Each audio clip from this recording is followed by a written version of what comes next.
Selamat datang di Biduri Bulan Tarot Channel. Di readingan kali ini aku bakalan reading tentang bagaimana kisah cinta untuk zodiak Sagittarius ya di minggu keempat bulan Mei 2025. Oke, buat para Sagittarius, coba langsung aja kita fokuskan dulu ya untuk tarik energinya kamu di sini Sagi ya. Bagaimana 2025 sekali lagi 2025. Oh ya teman-teman, dan untuk kalian juga yang mungkin mau personal reading ya sama aku juga, bisa banget ya, silahkan aja hubungi nomor WhatsApp yang ada di kolom deskripsi. Jadi kalau lagi ada masalah jangan galau-galau sendiri ya.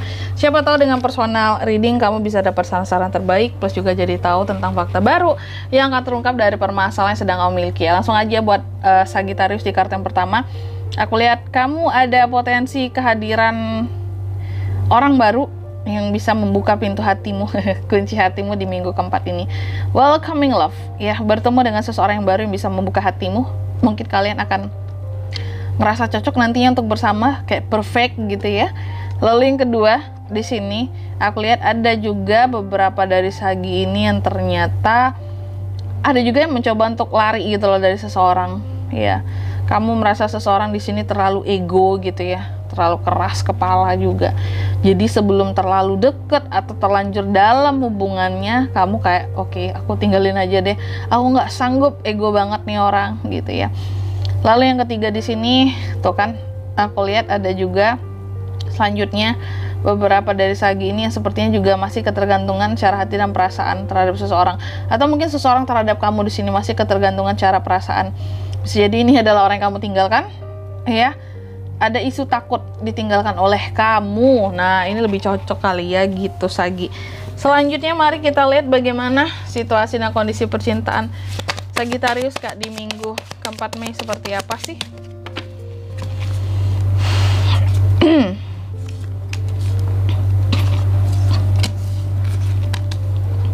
Situasi dan kondisi percintaan Sagi di minggu pertama, aku lihat sih ada hal-hal yang akan berubah, tapi sebelumnya berakhir dulu, sebelum ada yang berubah di minggu pertama ini, di minggu terakhir ini dalam situasi dan kondisi percintaannya kamu. Lalu kedua, apa yang bisa Sagi lakukan ya untuk situasi dan kondisi percintaan Sagi di sini? Yang bisa kamu lakukan kalau aku lihat adalah untuk selalu melakukan perubahan-perubahan ke arah yang lebih positif, bukan ke arah yang negatif ya, ke arah yang positif.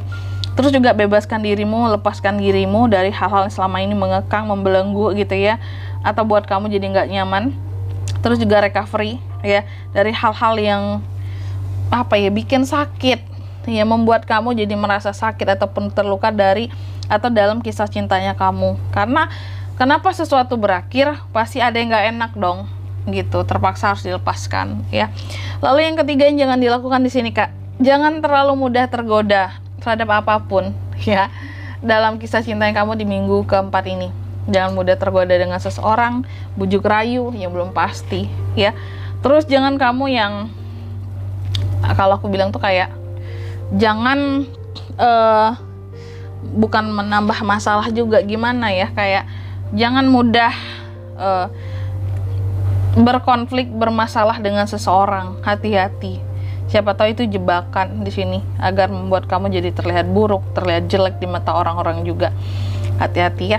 Lalu yang keempat, apa pelajaran yang bisa diambil dari kisah cinta yang Sagi di minggu keempat ini Kak? Belajarlah kamu untuk lebih bisa ya mengatur tentang perasaanmu agar tidak terlalu mudah buat meninggalkan, agar juga tidak terlalu mudah kecewa terhadap seseorang ya, sehingga di sini kesannya kamu nggak terlalu gampang untuk meninggalkan gitu. Kesannya kan kayak nggak setia, nggak bertahan lah gitu. Jadi kalau memang harus diakhiri ya diakhiri, tapi setelah penuh dengan pertimbangan yang matang. Apalagi itu tentang hubungan ya. Belajarlah untuk tidak sembarangan dalam meninggalkan ya. Terus juga belajarlah untuk tidak terlalu mudah kecewa juga.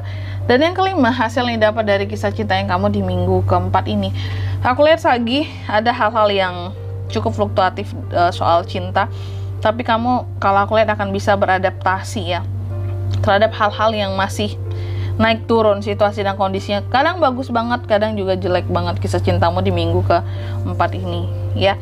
Dan di sini kalau untuk zodiak yang bisa terkoneksi dengan Sagika untuk ini semua di minggu keempat Mei, itu ada The Dead Scorpio, The Devil Capricorn, Cancer Pisces Scorpio, dan Taurus Virgo Capricorn ya.